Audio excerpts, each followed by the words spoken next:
Hello mga Mima! Quick tour tayo about sa Cabelen Festival Mall. So, located ito sa 3rd floor.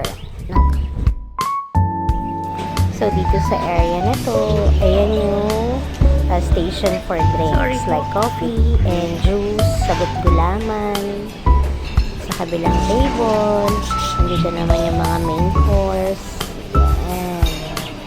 So, merong inihaw, burrito, putok-batok, and then the sauces.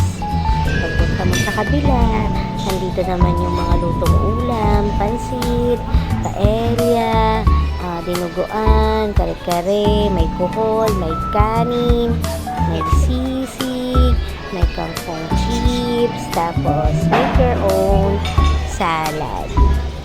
So, meron din silang mga sauce, and then mawawala ba ang soup sa kada meal?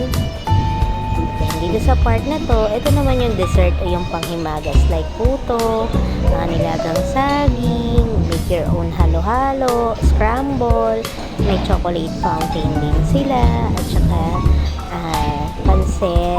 spaghetti and then chicken balls para sa kids. And this is the area. Medyo maliit pero okay naman yung ambience nila. So, ito naman yung function hall kung saan pwedeng mag-birthdays.